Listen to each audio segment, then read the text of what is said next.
Acá están los compañeros jóvenes mineros, hijos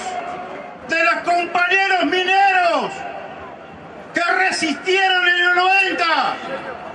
que dieron pelea en los 90, y ese es el mandato de nuestra historia. Acá, con los jóvenes mineros, vamos a hacer esta empresa fuerte, pero también le decimos a Macri, como fuimos capaces de, con el pueblo de la Cuenca, parar a la gendarmería, que salieron miles de compañeros,